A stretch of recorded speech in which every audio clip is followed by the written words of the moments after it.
Amy Stone stood at her station on the bridge of the UES Horizon, watching the stars through the main window. She had been in space for 3 years now, working her way up from a simple communications officer to lieutenant commander. At 28 years old, she was one of the youngest tactical officers in the Earth Defense Fleet. The morning had started like any other day near the mining colony of New Haven. The colony was small but important, producing rare metals that Earth needed for building more ships. Amy had been reviewing patrol schedules when the alarm started screaming. "Contact, multiple contacts," shouted Ensign Bobby Clark from the sensor station. His voice cracked with fear. 30 ships dropping out of hyperspace. Unknown design. Captain Frank Harrison rushed to the center of the bridge. He was a good man but old-fashioned in his thinking. "Show me," he ordered. The main screen lit up with images that made Amy's blood run cold. The ships were unlike anything in Earth's databases. They looked like giant insects made of metal, with curved hulls that gleamed purple and black. Each ship was twice the size of a human destroyer. "Sir, those are Crexan vessels," Amy said, recognizing the design from classified intelligence reports. "They're a warrior race from the Outer Rim. Very aggressive." Captain Harrison looked at her with surprise. "How do you know that, Commander?" "I studied the reports from the lost colony ships last year," Amy replied. "The survivors described ships exactly like these before the transmissions cut off." The alien fleet moved with deadly purpose toward New Haven. 3 human ships hung in space between the aliens and the colony: the Horizon, the destroyer Falcon, and the cruiser Liberty. Against 30 enemy ships, they were badly outnumbered. "All ships prepare for battle," Captain Harrison said into his communication device. "Form up in standard defense pattern Alpha." Amy watched the tactical display and felt her heart sink. Pattern Alpha was a textbook formation that worked well against human pirates or rebels. But against an unknown alien enemy with superior numbers, "It would be suicide, sir," Amy said, stepping forward. "I recommend we use a different approach if we split our forces and attack from 2 directions." "Stick to your station, Commander," Captain Harrison cut her off. "I've been fighting space battles since before you were born." The first shots came without warning. Purple beams of energy lanced out from the Crexan ships, moving faster than anything Amy had ever seen. The destroyer Falcon simply vanished in a ball of fire and metal. One moment it was there, the next it was scattered debris. "Return fire," Captain Harrison shouted. The human ships opened up with their missile batteries and energy cannons, but their weapons seemed to bounce off the alien hulls like raindrops. The Crexan ships had some kind of advanced shielding that made them nearly invulnerable. Another alien beam swept across space and hit the Liberty. The cruiser's hull cracked open like an egg, spilling atmosphere and bodies into the vacuum. Less than 2 minutes, 2 of Earth's 3 ships were gone. "Sir, we need to change tactics," Amy said urgently. "Their shields are too strong for direct attack, but if we could get behind them—" "Negative," Captain Harrison snapped. "We hold the line. That's our duty." Amy bit back her frustration. She could see what needed to be done. The Crexan ships were moving in a tight formation, protecting each other's flanks. But that also meant they were predictable. A fast ship like the Horizon could swing wide, use the asteroid field for cover, and attack their rear where the shields might be weaker. Instead, Captain Harrison ordered the Horizon to charge straight at the alien fleet. It was brave but stupid. The Crexan ships concentrated their fire on the lone human vessel, purple beams crossing and recrossing through space. The Horizon shook as enemy fire struck her shields. Sparks flew from control panels and the lights flickered. Amy grabbed her, stationed to keep from falling as another hit rocked the ship. "Shields down to 40%, called out Lieutenant Karen White from the engineering station. 30%. 20%. Amy watched the tactical display and saw their doom approaching. In 60 seconds, maybe less, the Horizon would be destroyed just like her sister ships. 10,000 colonists on New Haven would be left defenseless. "Sir, please listen to me," Amy said one more time. "We can't win this fight head-on, but if we retreat to the asteroid field and use hit-and-run tactics—" A massive explosion rocked the bridge. Amy was thrown to the floor as debris rained down from the ceiling. When the smoke cleared, She saw Captain Harrison lying motionless near his command chair. Half the bridge crew was dead or wounded. Commander Pete Johnson, the ship's first officer, pulled himself up from behind an overturned console. He had blood running down his face and his uniform was torn. Johnson had never liked Amy, and he especially hated her ideas about working with aliens or using unconventional tactics. "Commander Stone," Johnson said in a harsh voice, "you're under arrest." Amy stared at him in shock. "What? Sir, we need to—" "You're a traitor," Johnson accused. "I heard you talking about alien tactics and retreat. You're probably working with them." "That's insane," Amy protested. "I'm trying to save the ship." But Johnson had already called for security. 2 Marines appeared on what was left of the bridge, their weapons drawn. Amy recognized them: Corporal Nick Davis and Private Sam Turner. They looked confused but followed orders. "Take her to the brig," Johnson commanded. "She's been giving aid and comfort to the enemy." "Sir, this is wrong," Amy said as the Marines took her arms. "You need every officer you can get. The Crexons will destroy us if we don't change our strategy." "The Crexons?" Johnson laughed bitterly. "You even know their name. That proves you're working with them." Amy felt sick as the Marines led her off the bridge. Through the corridor windows, she could see the alien ships getting closer. Purple energy beams continued to hammer the horizon's failing shields. In the brig, Amy sat on the narrow bench and listened to the sounds of battle. The ship shook constantly now as more hits got through their defenses. She could hear crew members running through the corridors shouting orders and damage reports. The communication system in the brig crackled to life. "All hands, prepare for evacuation," came Johnson's voice. "Repeat, all hands to escape pods. We are abandoning ship." Amy stood up and grabbed the bars of her cell. "Let me out," she yelled. "I can help." But no one came. The sounds of fighting grew distant as the crew fled to the escape pods. Amy was left alone on a dying ship, watching through a small window as the last human vessels retreated toward Earth. The Crexon fleet had won completely. In less than an hour, they had destroyed Earth's outer defenses and captured the mining colony. Soon they would move toward Earth itself, and there would be no one left to stop them. Amy Stone, one of Earth's most promising tactical officers, sat in her cell and wondered if humanity would survive the week. She had tried to save her people and been branded a traitor for her efforts. Now she could only wait and see what the aliens would do with their victory.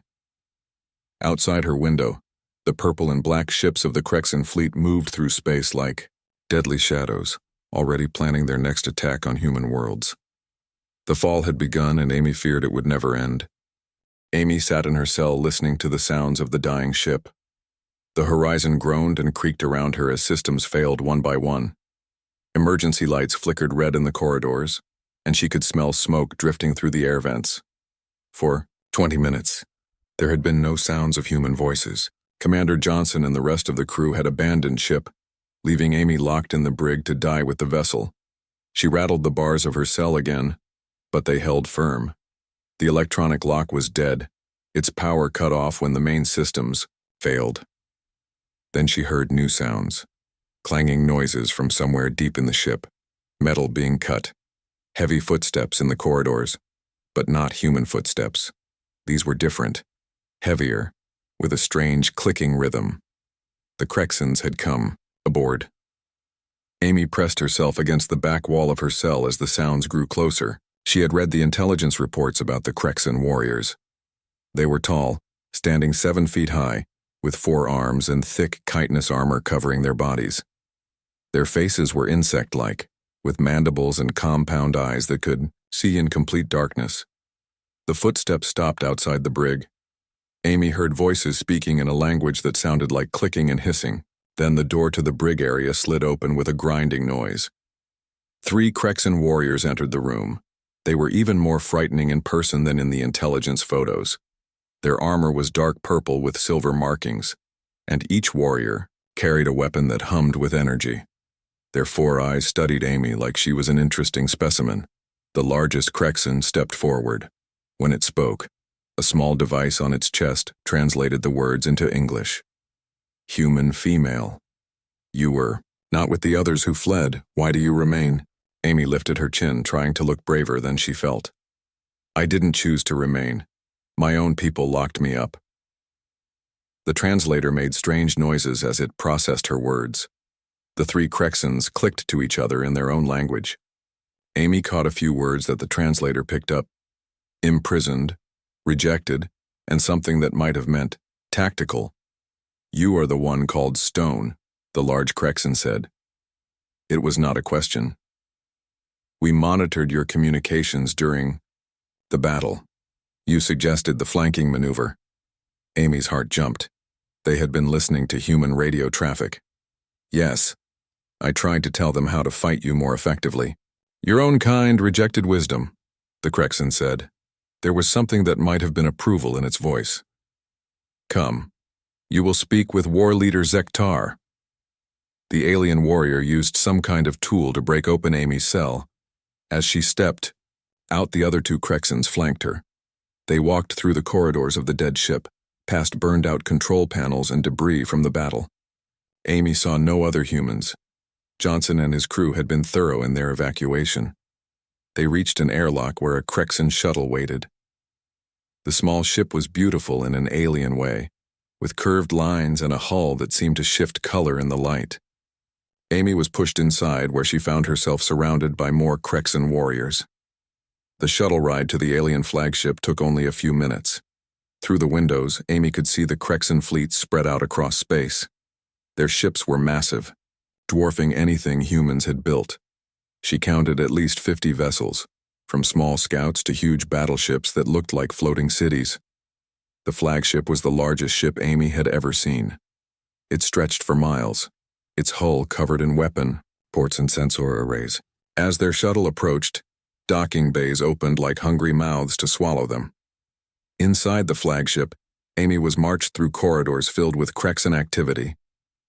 Hundreds of warriors moved through the ship, some carrying equipment, others standing guard at important areas. The ship hummed with power and purpose. They brought her to a large chamber near the center of the ship. The room was circular with a raised platform in the middle. On the platform stood the largest Crexon Amy had ever seen. This had to be war leader Zektar. Zektar was nearly 8 feet tall, with armor that gleamed like black metal. Silver markings covered his arms and chest, probably indicating his high rank. When he looked at Amy, his 4 eyes seemed to pierce right through her. So, Zektar said through his translator, this is the human who understands warfare. I understand that my people are going to lose if they keep fighting the way they did today, Amy replied. Zektar made a sound that might have been laughter. Your honesty is refreshing. Most species we conquer spend their final moments making threats or begging for mercy. Is that what this is? Our final moments? Perhaps. That depends on several factors. Zektar walked around Amy, studying her like a predator examining prey. We have taken many prisoners from your destroyed ships. 412 humans now serve the Crexon Empire as slaves. Amy felt sick. 400 people, condemned to slavery because Earth's commanders had been too proud to listen to new ideas. However, Zektar continued, you interest me more than the others. During the battle, I listened to your communications. Your tactical suggestions were sound. If your commanders had followed your advice, the battle might have lasted longer. Long enough for Earth's reinforcements to arrive, Amy said. Perhaps you think like a warrior, not like the sheep who fled when the fighting began. Zektar gestured to one of his guards, who brought forward a small device. When activated, it showed a holographic display of the local star system. Earth hung in the center, surrounded by defensive stations and patrol routes. In 3 days, my fleet will reach your homeworld, Zektar said. Your military leaders are preparing their defenses using the same foolish tactics they used at New Haven. They will fail, and billions of your people will die or be enslaved. Amy stared at the holographic Earth, thinking of all the people she knew there. Her parents in Chicago, her brother who worked at the lunar shipyards, her old academy friends who were serving on other ships. I have a proposition for you, Amy. Stone, Zektar said. Serve as a strategic advisor for my campaign against your species. Help me plan attacks that will minimize casualties and end the war quickly. In return, the human prisoners aboard my ships will be treated well. They will be given good food, medical care, and comfortable quarters. Amy looked around the chamber at the Crexan guards watching her. And if I refuse? Then you and all 400 prisoners will be thrown out of the nearest airlock. Your death will be swift but not pleasant. The choice was horrible, but simple. Serve the enemy and keep 400 people alive, or refuse and condemn them all to death. Amy had sworn an oath to protect human life when she joined the fleet. That oath didn't come with exceptions for when the situation became complicated. I need to see the other prisoners first, Amy said. I need to know they're really alive and unharmed. Zektar nodded. A reasonable request. Guards, take her to the detention area. Let her speak with her people. Amy was escorted deeper into the massive ship, through corridors that seemed to stretch forever. Finally, they reached a section that had been converted into holding areas. Through transparent barriers, she could see groups of humans in what looked like comfortable rooms. In the first cell, she recognized Lieutenant Jake Murphy from the destroyer Falcon. He looked surprised to see her. Amy, how did you get here? Long story, Amy replied. Are you and the others being treated well? Better than I expected, Jake admitted. They give us food, water, medical attention when needed. No torture or abuse. But we're still prisoners. Amy moved to the next cell and saw Ensign Lisa Wells from the cruiser Liberty. Lisa was young, maybe 22, and looked frightened but unharmed. Commander Stone, thank God you're alive. We thought everyone on the horizon was dead. Almost everyone, Amy said quietly. In another cell, she found Chief Engineer Danny Price, a man she had worked with before. Danny was in his 50s, a veteran of many battles. Amy, what's the situation? Are you planning a rescue? Amy wished she could say yes. Instead, she explained Zektar's offer. The other prisoners listened in shocked silence as she described the choice she had been given. You can't do it, Lisa said when Amy finished. You can't help them attack Earth. If I don't, we all die right now, Amy replied. And Earth still gets attacked anyway. Jake nodded slowly. She's right. At least this way some of us stay alive. Maybe we can find a way to help later. Danny looked thoughtful. Amy, if you're going to do this, you need to be smart about it. Study their technology, learn their weaknesses. Information is the only weapon we have left. Amy knew he was right. If she was going to betray her own species to save these 400 lives, she had to make it count for something. She had to find a way to turn this situation to humanity's advantage. When the guards brought her back to Zektar, Amy had made her decision. I'll do it, she said. I'll help you plan your attacks on Earth, but I want your word that the prisoners will be safe. You have it, Zektar replied. Welcome to the service of the Crexan Empire, Amy Stone. Try not to disappoint me. Amy woke up in her new quarters aboard the Crexan flagship. The room was small but comfortable, with a bed, a desk, and a small bathroom. It was much better than the brig on the horizon, but she was still a prisoner.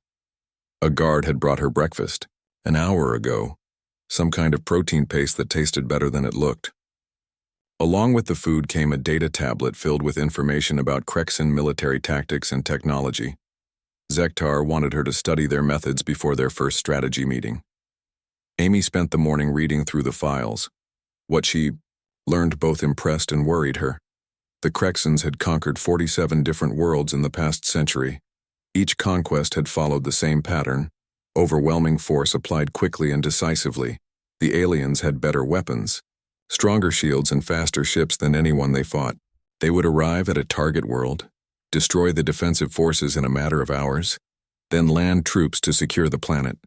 Most species surrendered after losing their space-based defenses, but as Amy read deeper into the files, she began to see patterns that the Crexans themselves might not recognize. They always used the same basic strategies. Their fleets moved in predictable formations.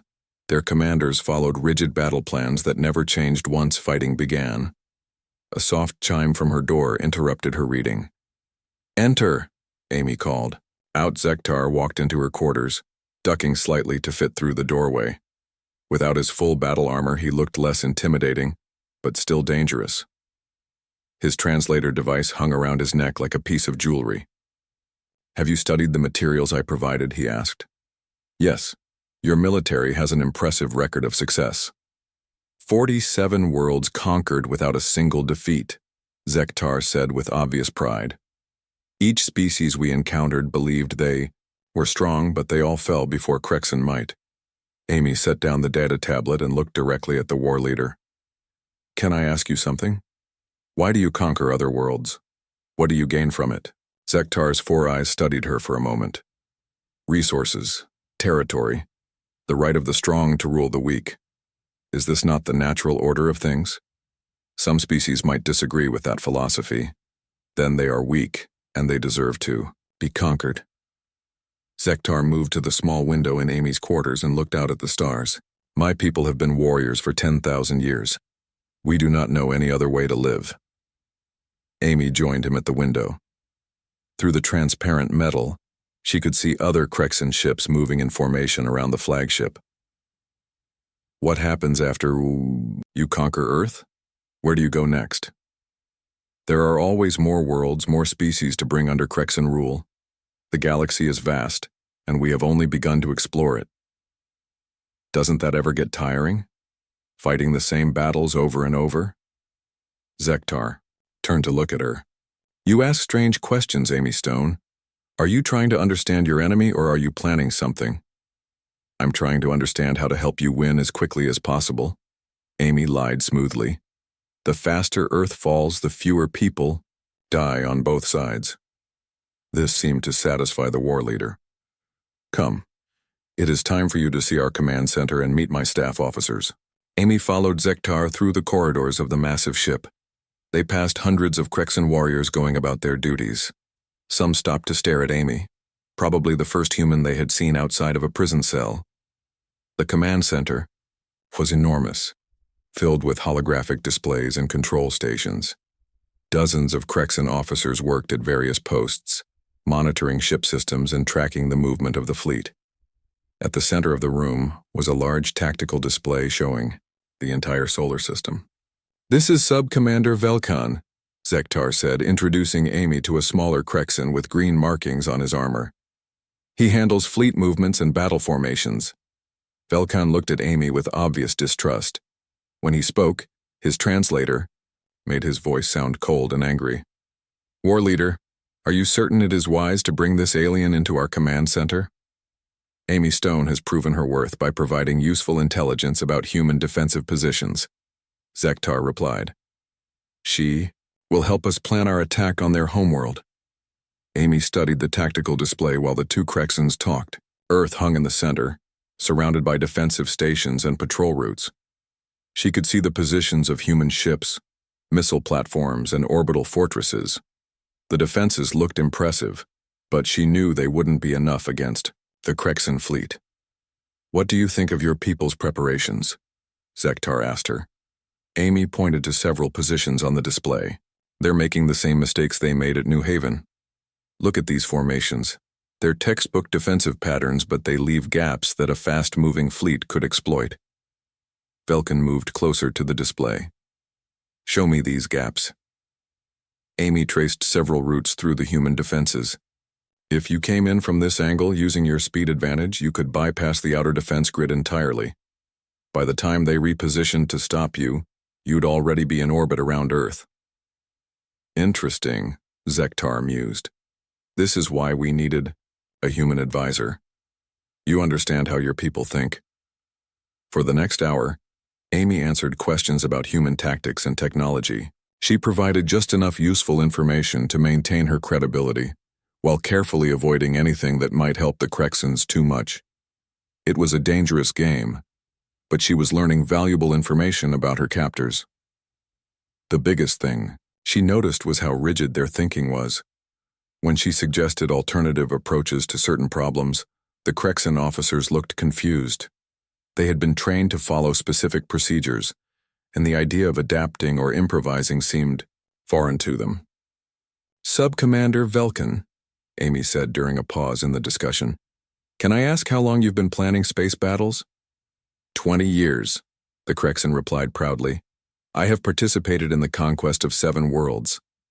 And in all that time, have you ever changed your basic battle formations? Velkan's mandibles clicked in what might have been confusion. Why would we change? Our formations are perfect. They have never failed us. But every species you fight is different. Don't you adjust your tactics based on the enemy you're facing? The enemy is irrelevant, Velkan said firmly. Superior force properly applied will always defeat inferior force. This is a fundamental law of warfare. Amy nodded politely, but inside she was excited. This was the weakness she had been looking for. The Krexans were incredibly powerful, but they were also predictable. They had become so successful using the same tactics that they couldn't imagine any other approach. After the meeting in the command center, Zektar walked Amy back to her quarters. Along the way, she asked more questions about Krexan culture and military organization. How do your junior officers communicate with their superiors, she asked. Communication flows downward, Zektar explained. Orders come from the war leaders to the sub-commanders, then to the warriors. Lower ranks do not question or suggest changes to those above them. What if a warrior in the field sees something that his commander missed? Some opportunity or threat. Then he reports it through proper channels after the battle is over. During combat, warriors follow orders without question. Amy filed this information away for later use. The Krexan military was like a machine, powerful and efficient, but unable to adapt when something unexpected happened. That evening, Amy was allowed to visit the human prisoners again. She found Jake, Lisa, and Danny in better condition than before. The Krexans were keeping their word about treating the prisoners well. "How's your new job going?" Danny asked quietly when the guards weren't listening. "I'm learning a lot," Amy replied. "These aliens are strong, but they have weaknesses. They think like predators, always looking for the quickest way to overwhelm their prey. But they've never faced an enemy that could fight back effectively." "What do you mean?" Lisa whispered. "They've conquered dozens of worlds, but every victory was the same. They show up with superior technology, blow up the enemy fleet, and the planet surrenders. They've never had to deal with guerrilla warfare, sabotage, or enemies who refuse to fight fair." Jake's eyes lit up with understanding. "You're saying they don't know how to handle unconventional tactics?" "Exactly. And there's something else. Their command structure is completely rigid. Orders flow from the top down, and nobody questions anything. If something goes wrong with their battle plan, they can't adapt quickly." Danny leaned forward. "So what's your plan?" Amy looked around to make sure no guards were close enough to hear. "I'm going to give them exactly what they expect from me, help planning their attack on Earth. But I'm also going to plant seeds of doubt and confusion, little things that might not seem important until it's too late." "That's incredibly dangerous," Lisa said.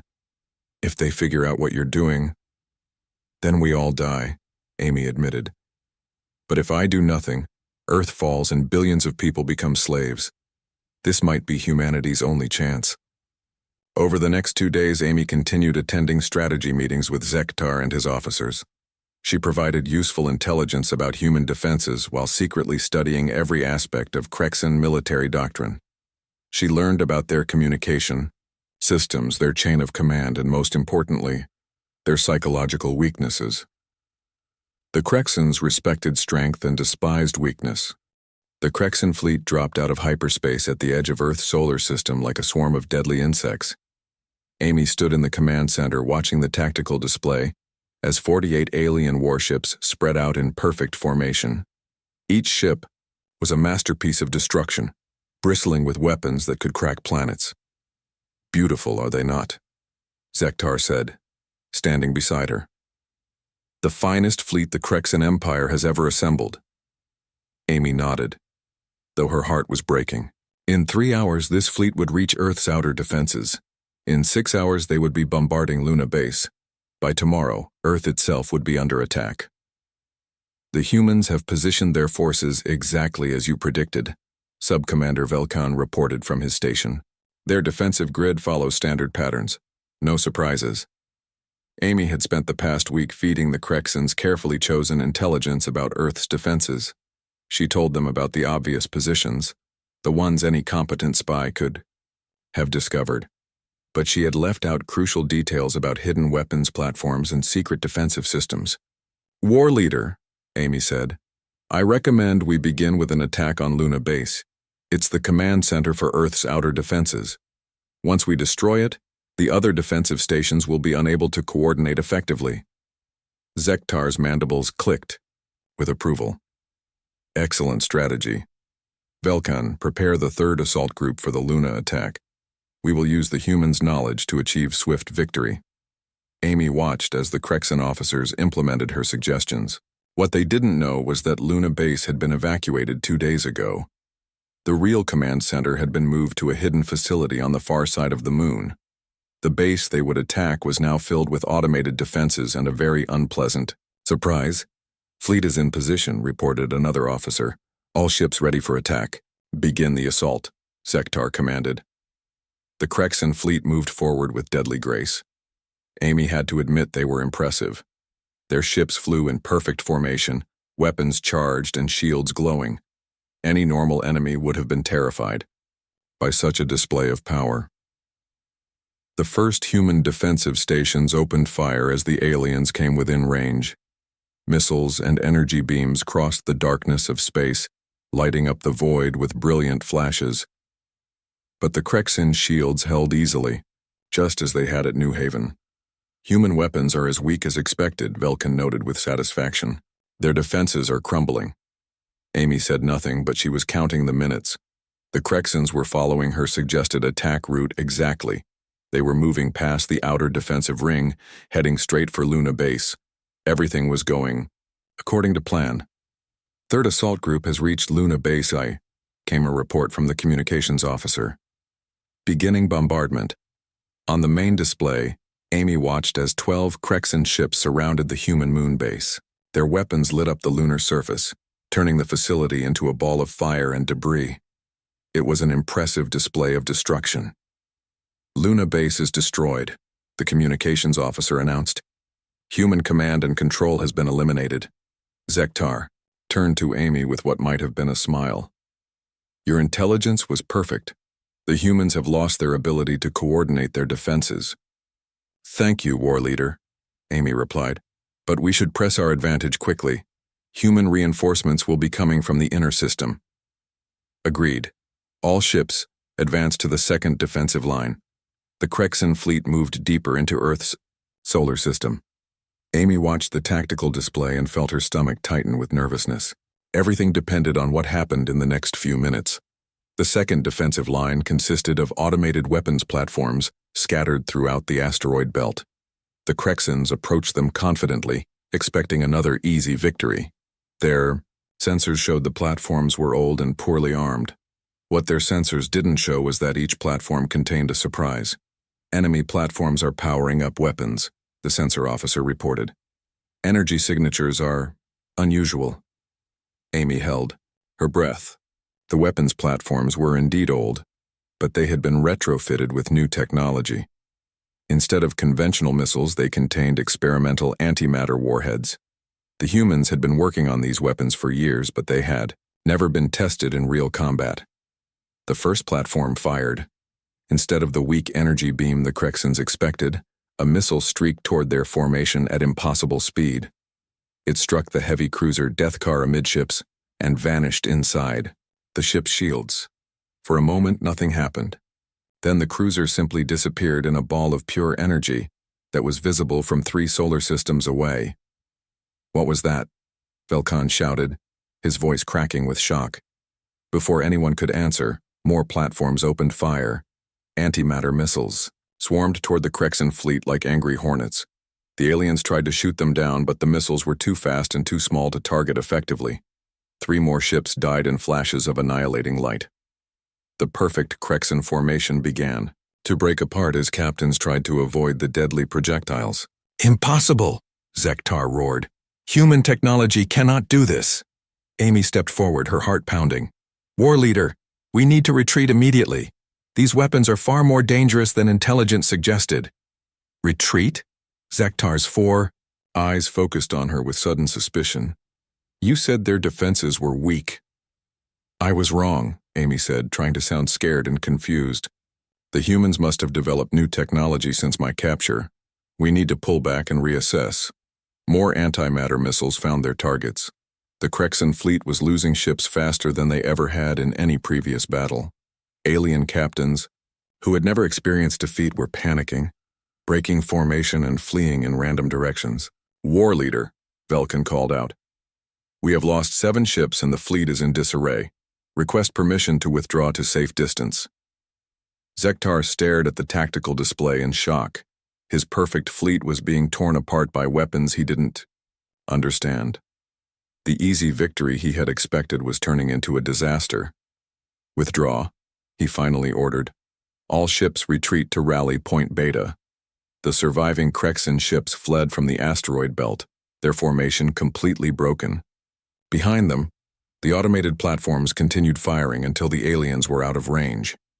In the command center, the atmosphere was tense and confused. Officers spoke in hushed voices, trying to understand what had gone wrong. This was the first time in Krexan history that their fleet had been forced to retreat. Zektar approached Amy, his voice dangerous and low. You failed me, human. Your intelligence was worthless. Amy made herself look frightened and apologetic. I'm sorry, war leader. I had no idea the humans had developed such weapons. My information was several months old. Several months? Zektar's mandibles clicked angrily. You should have mentioned this possibility. I didn't think they could advance their technology so quickly, Amy protested. But war leader, all is not lost. I know another way to reach Earth. Zektar studied her with his 4 cold eyes. Explain. Amy moved to the tactical display and pointed to a different route through the solar system. The humans will expect us to avoid the asteroid belt now, but there's a path through the outer gas giants' moons that bypasses most of their defenses. It's longer but safer. This route was not in your original intelligence reports. Because it's not normally used, Amy explained. It takes ships, too, close to Jupiter's radiation field. But Krexan shields should be strong enough to handle it. Zektar considered this for several minutes while his officers watched nervously. Finally, he nodded. Very well, we will try this alternate route. But human, if you fail me again, I will personally throw you out an airlock. Understood, war leader. As the Krexan fleet regrouped and prepared for their new approach, Amy felt a mixture of fear and hope. Her plan was working, but it was also incredibly dangerous. She had bought Earth some time and cost the aliens several ships. But Zektar was becoming suspicious and she was running out of tricks. The route she had suggested would indeed take the Krexan fleet toward Jupiter. What she hadn't mentioned was that the gas giants' moons were heavily defended by a secret Earth Navy base. The aliens would face another surprise attack, but this time Zektar might realize she was deliberately misleading him. Amy thought about the 400 human prisoners depending on her to keep them alive. She thought about Earth and the billions of people who would die if the Krexan invasion succeeded. And she thought about the desperate plan that was forming in her mind. If she was going to save both groups, she would need to take an enormous risk. She would need to convince Zektar to give her something no human prisoner had ever possessed aboard a Krexan ship: access to their communications systems. It was time for the most dangerous gamble of her life. Later that evening, as the fleet prepared for its new attack route, Amy requested a private meeting with Zektar. The war leader received her in his personal quarters, a large room decorated with trophies from 47 conquered worlds. What do you want, human? Zektar asked coldly. I want to make you an offer, Amy said, forcing her voice to stay steady. Your fleet is trapped in this system. The humans know you're here now and they're bringing reinforcements from across the galaxy. Every hour you delay makes your situation worse. Continue. I can get you out of this system alive, Amy said, but I need something in return. Amy stood in the Krexan Communications Center, her hands shaking as she prepared to send the most important message of her life. The alien technician watching her had no idea what she was really planning to do. He thought she was contacting human resistance groups to help the Krexans win the war. You have 30 minutes, the technician said through his translator. War leader Zektar expects results. Amy nodded and activated the communication array. The system was incredibly advanced, capable of reaching every ship in the Crexan fleet simultaneously. It was exactly what she needed for her plan to work. She began typing a message in code, using an old Earth Navy cipher that the Crexans wouldn't recognize.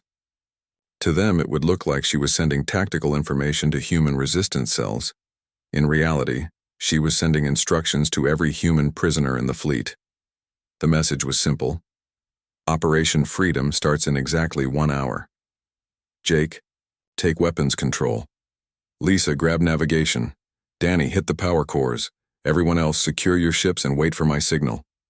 She transmitted the message 3 times to make sure it reached all the ships, then switched to sending fake reports about imaginary resistance groups.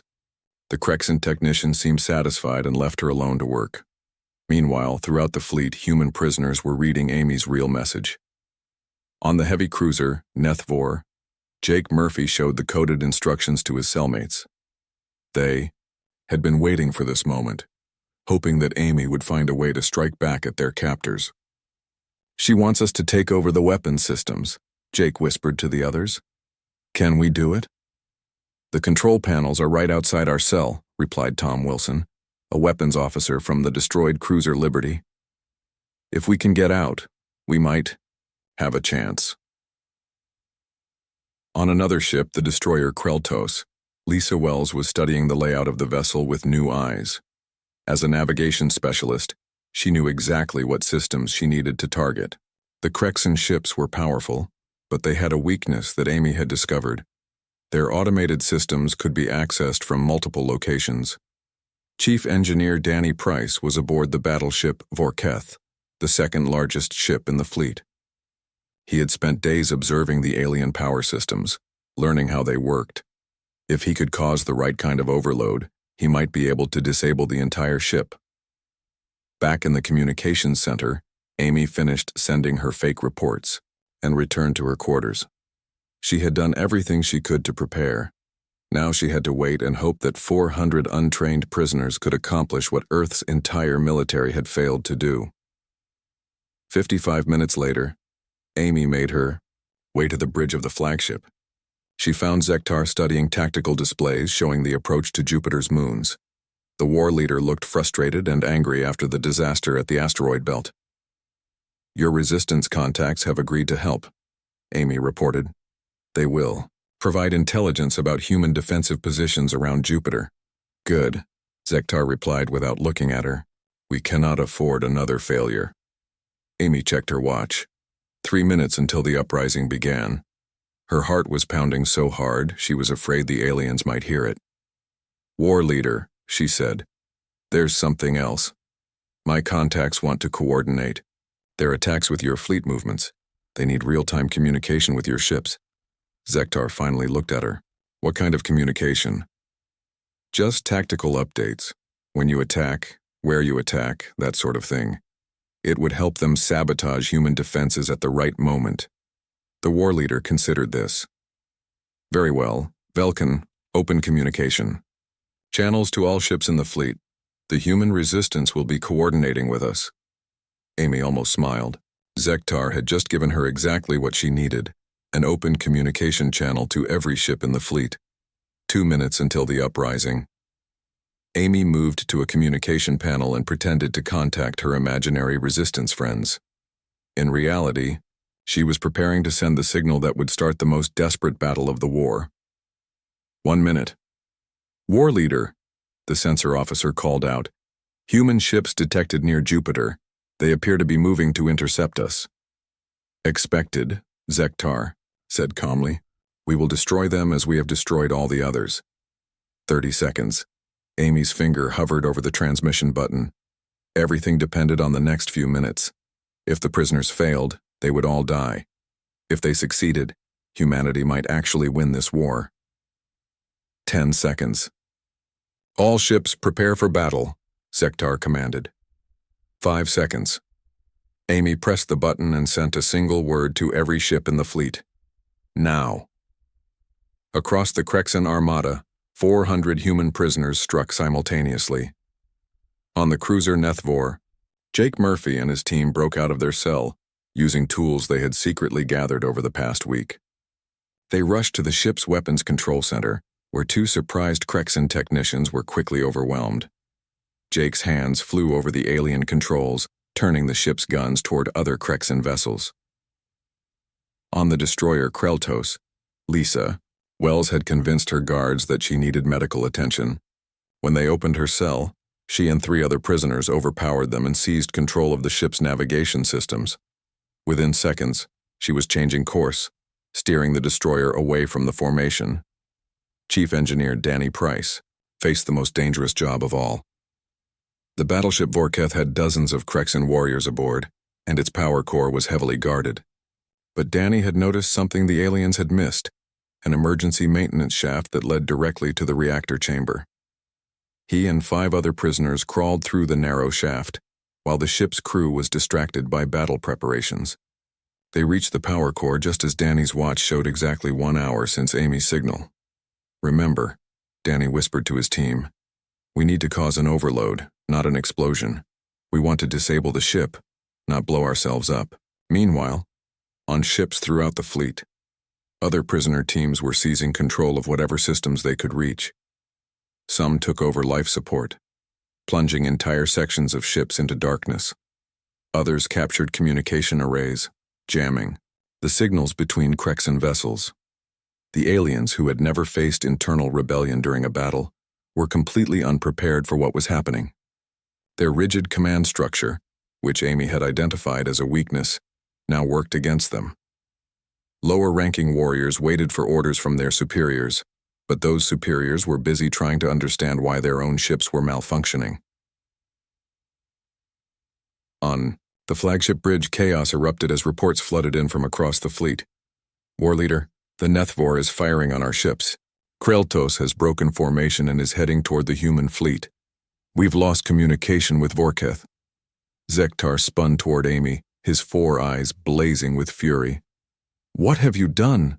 Amy stepped back from the communication panel, no longer pretending to be a loyal advisor. "I've given humanity a fighting chance." "Impossible. The prisoners were secured.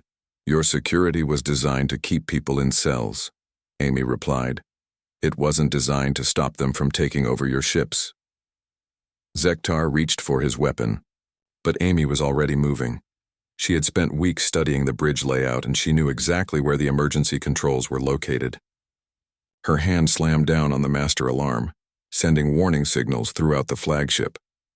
The bridge erupted in confusion as Krexan officers tried to understand what was happening. In the chaos, Amy grabbed a fallen alien weapon and pointed it at the main communication console. "All human prisoners," she shouted into the fleet-wide channel.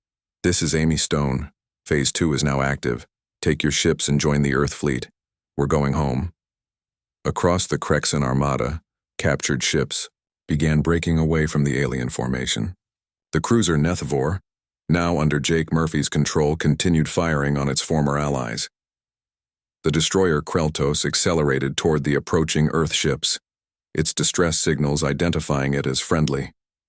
Most dramatically, the battleship Vorketh suddenly went dark as Danny Price's team successfully overloaded its power core.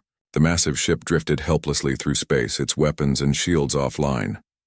15 ships compromised, Velkan reported in panic. "The humans have turned our own vessels against us." Zektar stared at the tactical display in shock. In less than 10 minutes, his mighty fleet had been reduced to chaos. Ships were firing on each other, breaking formation, or going dead in space. The carefully planned attack on Jupiter had become a nightmare of confusion and friendly fire. "You planned this from the beginning," he said to Amy, his voice filled with something that might have been respect. "From the moment you offered me a choice between betraying my people and watching them die," Amy confirmed. "I chose a third option." "And what was that?" "Turning your greatest strength into your greatest weakness." Amy kept the weapon trained on Zektar while she continued speaking into the communication system. "Jake, can you hear me?" "Loud and clear, Amy," came Jake's voice over the speakers.